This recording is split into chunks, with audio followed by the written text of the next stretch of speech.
Welcome to Software Leaders Uncensored with Steve Taplin. Welcome to Software Leaders Uncensored, where tech leaders drop the filters and just tell it like it is. I'm your host, Steve Taplin, a serial tech entrepreneur who's launched 30 companies, 20 of those not work out, but scaled 10 of those to success. And I turned that roller coaster of a ride into my book, Fail Hard, Win Big. This is where I teach you how to turn failure into your biggest competitive advantage and how custom software played a defining role in every win. Now I'm the CEO of Sonatify Technology. We are a custom software development company with resources in the US and Latin America. We help existing engineering teams scale. And today I am joined by Bryan Mishkin out of Austin, Texas. Bryan has been an accomplished engineer, an AI strategist, a multi-time CTO, and is currently has his own company, Mishkin Consulting, which he does fractional CTO work for multiple companies. Bryan, welcome. Thank you, Steve. Great to be here. You bet. Bryan, walk our listeners through the journey of your career. Well, I basically climbed the ladder. I started out as an engineer, ended up in Austin, Texas as a tech lead. I got a management role and eventually ended up as a technical architect. I have a lot of varied experience in different areas of information technology that's always served me well in my early days of my career, but it was kind of organic for me to move into leading people. I was a senior manager for 5 years at University Federal Credit Union, working in banking and a regulated environment, which was definitely a different experience. After that, I worked in consulting and then took a job as a director of software engineering for a company called A Place for Mom. I worked there for about 2 years through a private equity exit, and then since then, I've been kind of working with various other companies in the CTO chair, leading technology organizations before starting my own business and working with companies and bringing my knowledge and expertise to bear, both leading their teams and providing strategic direction and expertise. And in recent years, it's been strategic direction and expertise around AI and applying AI into not only business but technology problems. So that's a little bit about me. I've got a bachelor's, got a master's. I don't think that's all that interesting, but I do have the papers to back it up as well. So with Mishkin Consulting, you're doing fractional CTO work for multiple companies. Tell us about that.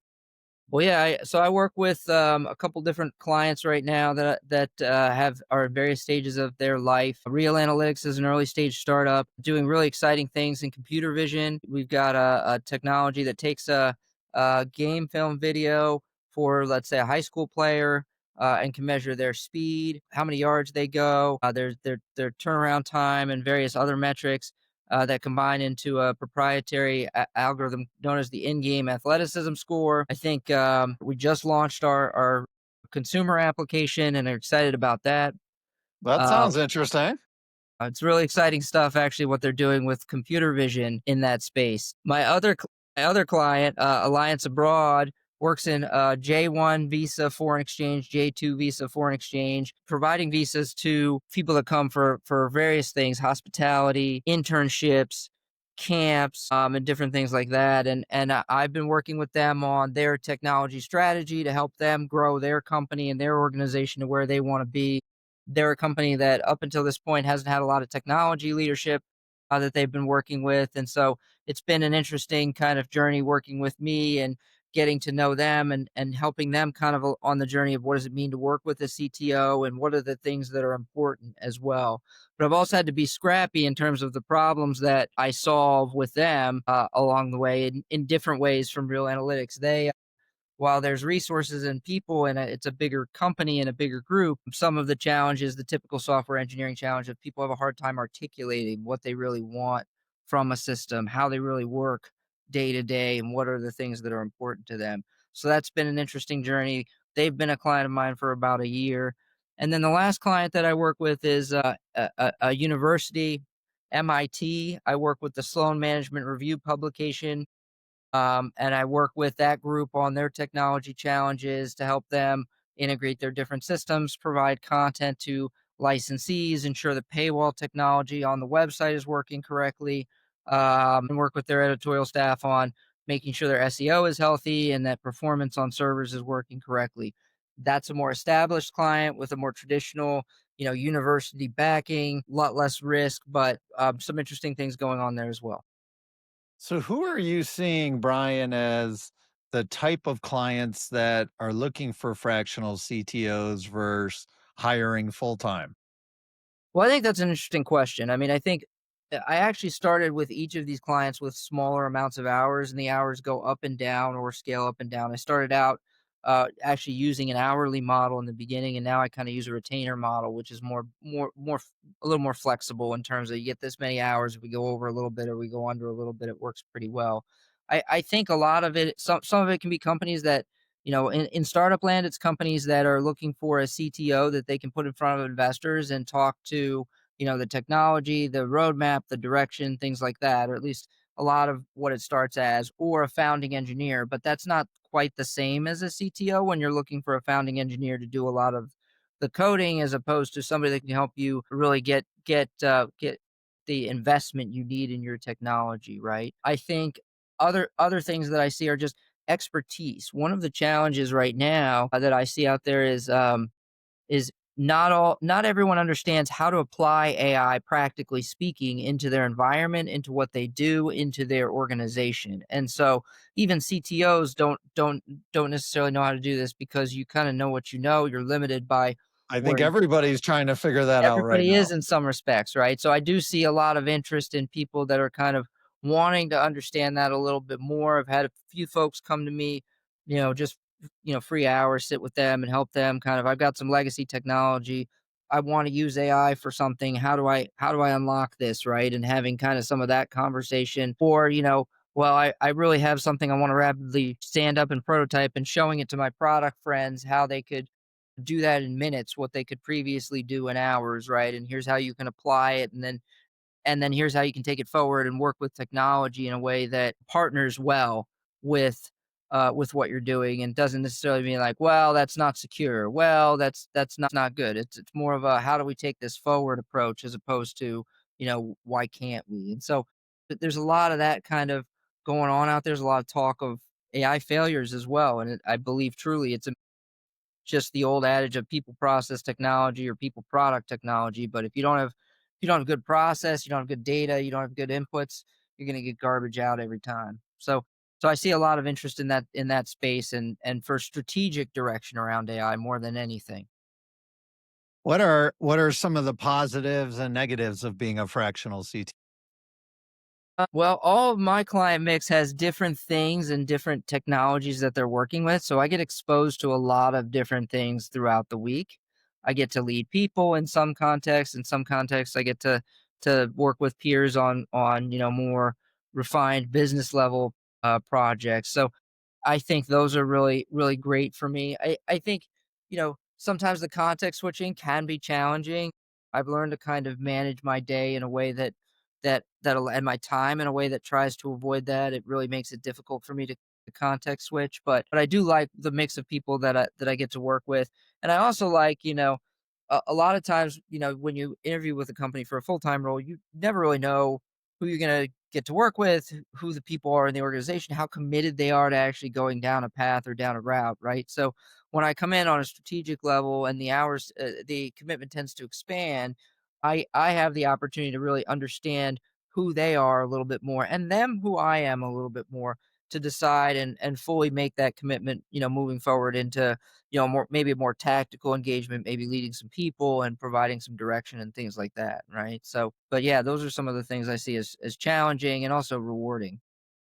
What for if others out there want to kind of spread themselves, be a fractional CTO, how do you go about getting clients? What's that process like? Well, that's a great question. I mean, hustle, hustle, hustle. I mean, it always comes down to that in a lot of respects, but I think it depends on where you're at. Right now, I'm pretty tight, so taking on more clients is something I can be selective about. But if you're really looking to start out and take on clients, the first thing I would suggest to anybody is make it known to your network, talk to people in your network about, availability that you could consult, that you could provide some time and some hours. They may not know about that, right? At least one of my clients came to me through my network directly. It was never a published position. It was something where, we had conversations leading for months, really leading up to me coming in for some hours, right? And so, and then just understand that you never know where the next opportunity is going to come from. It could be now, it could be a year from now, it could be 2 years from now, right? Make sure you keep working those things and talking to people in your network. And then, look for positions, look for roles, apply for jobs, apply for opportunities. One of the tricks I used was to go into LinkedIn's posts and filter them by jobs, right? And see who was posting without putting it in the jobs section, who was looking for some help here and there. And that could be a good starting point. Two of my clients came from just applying to the job, right? Now, were they jobs for fractional CTOs or full time? Both of them were jobs for Fractional at the time. Okay, gotcha. Yep. And it was a recognition by both clients that they really didn't need somebody 40 hours a week or need to pay somebody 40 hours a week. So, and that's interesting, I guess, and I've never looked at that. Are there job postings for fractional CTOs? Obviously, the answer to that is yes. Yep, from time to time there are. Now, do you get concerned? Are companies that are looking for fractional, does it mean they're smaller startups or maybe they're mid or larger companies that just never had a technology focus? Where do you typically see them fall? Honestly, it could be either. It could also be a company that just needs some new ideas around technology. One of my clients had me talk to somebody that, they another CTO that was just struggling with how do I leverage AI in my environment, right? And so just making that connection and being able to have that conversation really helps propel things forward. Do you ever find people in the organization who might be the current tech lead are intimidated by you or see you as a threat? Yes. I mean, it's I often find myself being more of an agent of change, and that being what ends up being intimidating or frightening to people.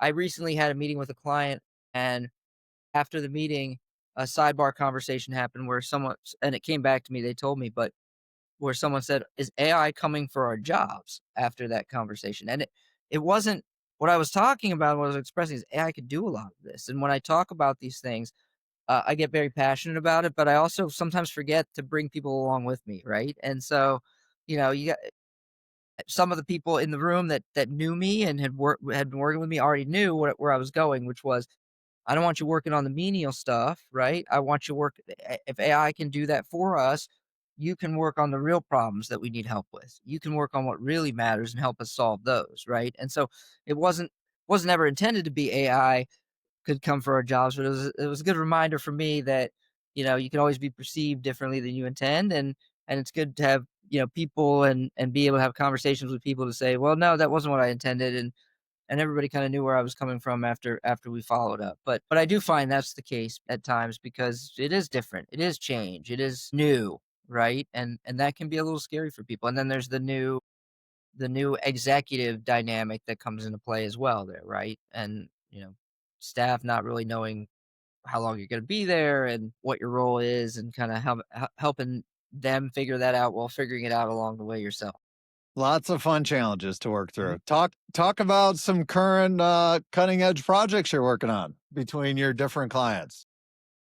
Well, everything I'm doing right now is cutting edge because everything I'm doing involves AI, okay? So, one client, has an app out there live in production, 100% AI written code. Now, I had to coach AI along the way. That's not me saying there wasn't Is a this like heavy partnership, a vibe coding type 100%. thing? Vibe code in GitHub, deploys to GCP, uses best practices, code evaluated for code security principles. And I'm at a point now where I can hand the AI a pretty good task, and in a handful of minutes, it comes back with the right fix, change. Every so often, I run into a problem where I have to coach it a little bit more of my troubleshooting skills, but it's still faster than what could what the traditional way would have been. Originally, this was coded in about 40 to 50 hours. Now, there was fixes along the way that had to happen, but just me, 40 to 50 hours across a couple months working on it. Originally, this was quoted out as a 16-week development effort. Okay. So, I mean, on a calendar, it took me 16 weeks, but that was only because of the seasonality of the customer and things of that nature. It really only took me about 50 hours to code it and push it live of actual Gotcha. code. right? So it's a big savings when you talk about those things. And I brought that innovation to everything that I'm doing in other places. So at Alliance, I took that and I said, okay, what can we do to rapidly prototype what this would look like? Okay, we have a back office system that we're working with. And so I had designed the API endpoints. We had the Postman documentation of those endpoints into that system. I handed it to the AI and said, here you go, build mocks of this. So I built mock endpoints, which returned the response schema based on the Postman definitions I gave it. And then the mocks would return 100 rows of information because it decided to mock 100 rows of information without me telling it. It would have taken me weeks to do just that. I handed those mocks over to my product team and I said, here, go into Replit, point it at the mocks and the mock documentation so it can understand how the back office system works. Then go build your prototype. Now they built a prototype against real data objects, okay, that are mocked up. And so it's a representation of reality, both from the technical and from the user experience. And what we did was we sat down in front of the business and we rapidly iterated through it in an agile way. What do you want this to be? What do you want this? Every week we'd come back with features. Now it's not coding because we don't have a live system yet, but we got a prototype, high fidelity prototype. Okay. Turn that around, bid that out to companies. This is what we want. Exactly this with these other things like login that's not here and blah, blah, blah, blah, blah, right? Okay. The typical things that out of the box everybody knows how to do. At least in this case, that's what it was. And so we went and bid that out. And in doing so, we bid it out to 5 or 6 firms. Bids all came in around the same price. Confidence was high on delivery, and delivery time came in all around the same. And here's the kicker. Okay. The scope is correct. Meaning we took what we did and the logic that we put into that prototype and we reverse engineered it into system specifications that we could provide out for the bid.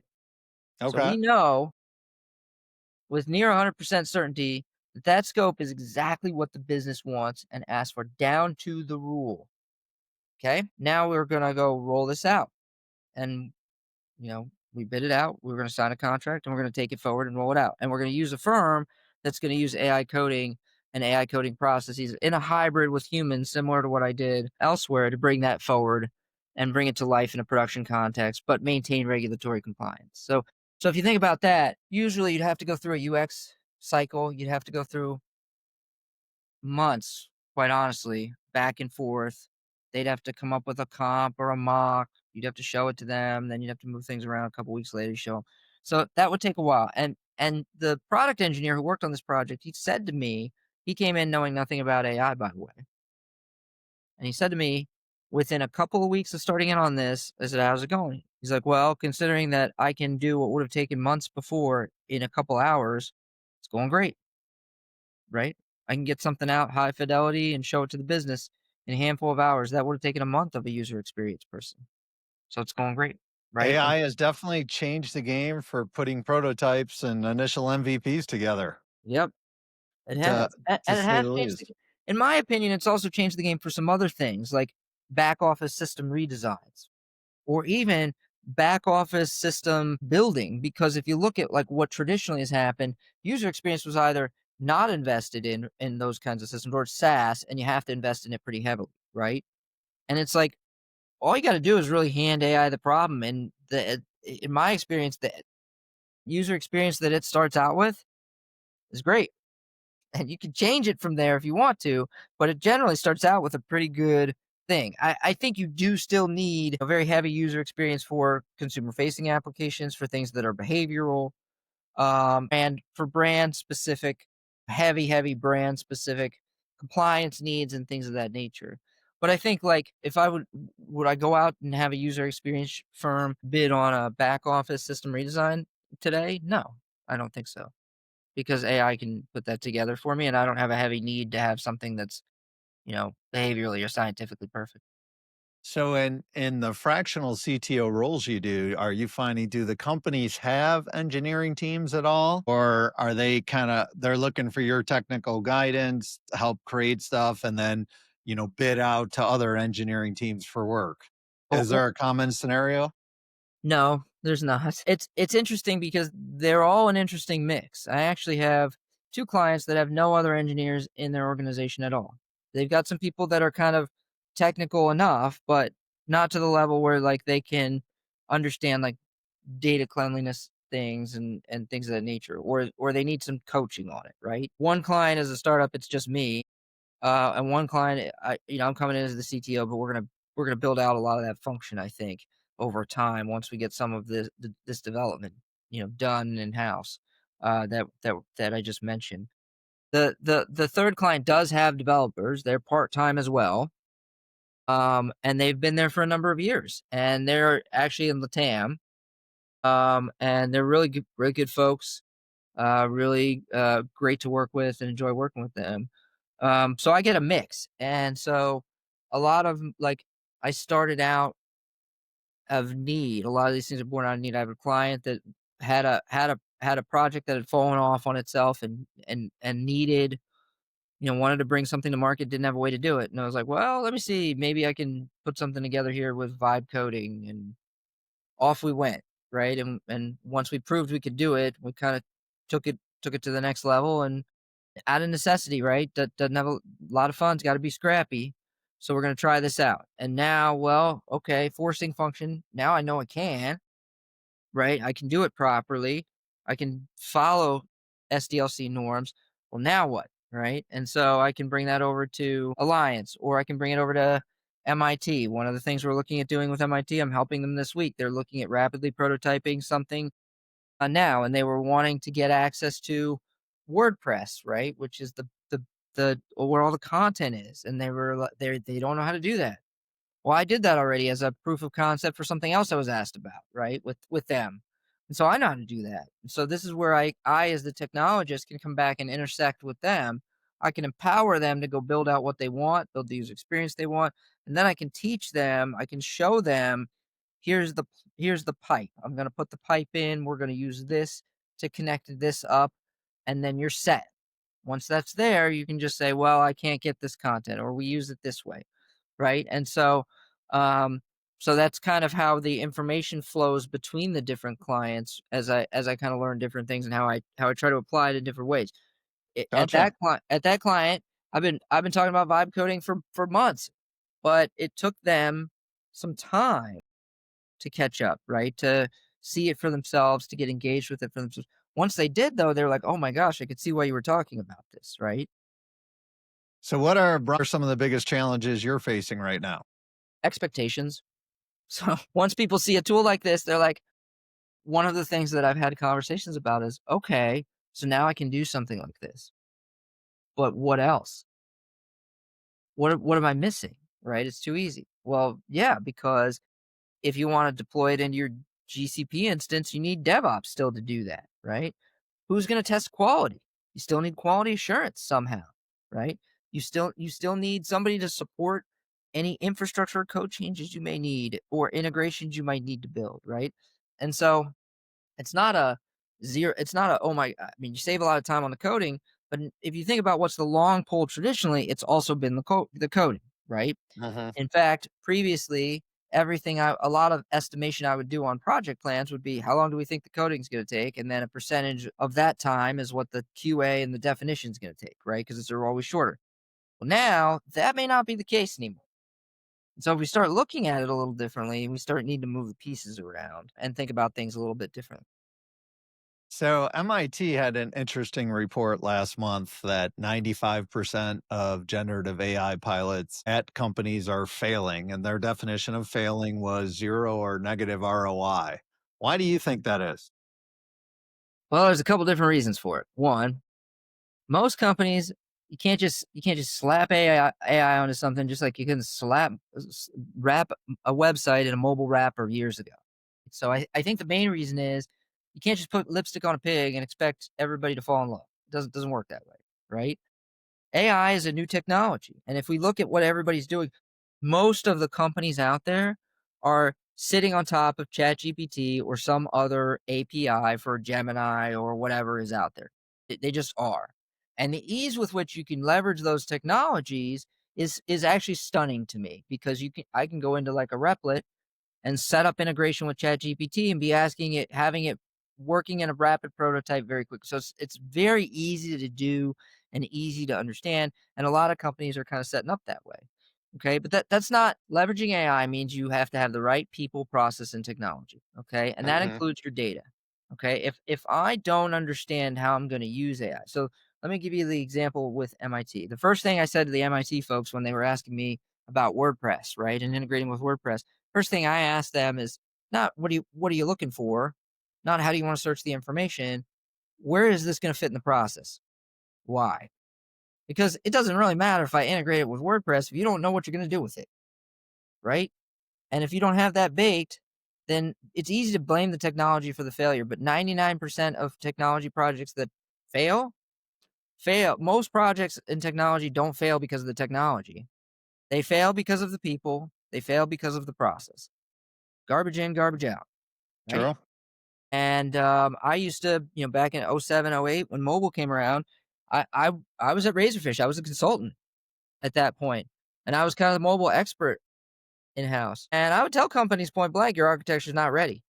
You don't have APIs. You don't have endpoints. You're still sitting on a monolith. I can't get data. And now you have a front end client that needs that API endpoint to access the data. It's no longer your architecture being clean and REST based is no longer an optional thing to do. It's mandatory if you want to take care of these new technologies, right? And the same is true here with AI. Okay, if you don't understand the quality of your data, if you don't understand where the issues are, if you don't understand where you're going to use it, how you're going to use it, how you're going to optimize it, it's not going to do you any good, right? Think of it this way, Steve. With any AI implementation I've proposed, the human is at the bottom of the waterfall. And what I call the waterfall is basically you start at the top, you work your way down, right, until you fall all the way down to your default case. And your default case is always a human. Okay, and I learned this in banking actually, because banking own application systems are just giant decision trees. That's it. So it's not that different from an LLM, which is a probability engine. They're just giant decision trees. They just branch out, and then when you fall far enough, in terms of your credit being bad enough, someone has to talk to you, right? Where they can't make a decision, someone has to talk to you. That's all it is. Same thing here, right? And so we need process wrapping it. All right, we want to use AI. What do we want to use AI for? How much do we want AI to take? Let's take a simple example of reading a passport, translating a document. Okay. What percentage of it, what outcomes do we want? What percentage of accuracy do we want? Those are the first questions you should be looking at. Okay. And then where in the process is it going to fit? Okay. What do we do with the ones that don't meet a threshold? What's the exception process? Does a human look at it? Does somebody clean it up and we reprocess it with AI? I don't know. Right. So you think people just have unreal expectations and aren't setting the right process around it to make it successful? Absolutely. It's Gotcha. unrealistic expectations about the technology, but also unrealistic expectations about the quality and cleanliness of their own data and architecture, right? To enable what's really necessary. Because look, the reality, Steve, with AI is, like I said, most are chat GPT based, right? The real power of AI is where you can take your own data and train a model on. And I would bet 99% of those projects that fail weren't doing that.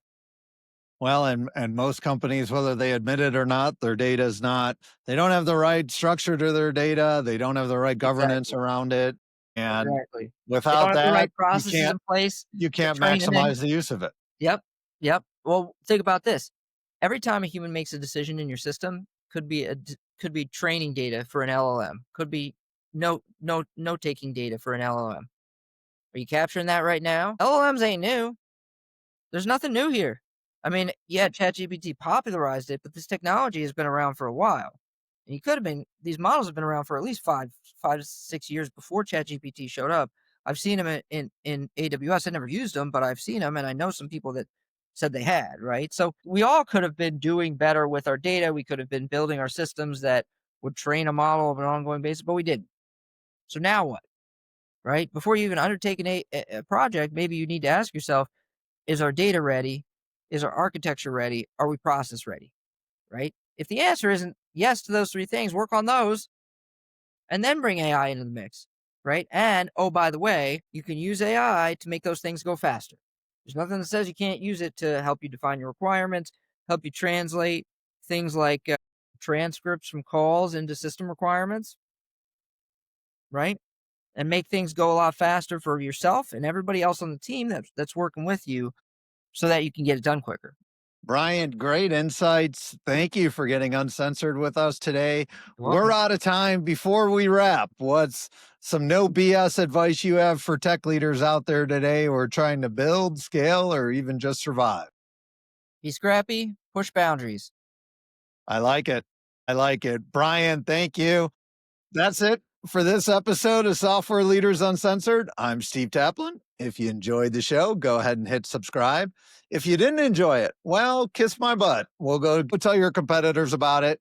That'll probably give them the edge they need. Remember to fail hard, win big, and always build what matters. See you next time. That's a wrap. Another great episode of Software Leaders Uncensored. Thank you guys so much for listening. I really appreciate it. It's a lot of fun doing this show. I love talking with great tech leaders. As a side note, if you're interested, check out my new book, Fail Hard, Win Big. This is the story of how I built 30 companies, failed on 20, and turned 10 into multi-million-dollar wins. The common thread with all of them was custom software. Also, if you need software development help out there, my company, Sonatify Technology, we deliver world-class software development engineers out of Latin America. We have a solid track record of helping companies launch better products and faster. Thanks again for listening. Appreciate it and appreciate you.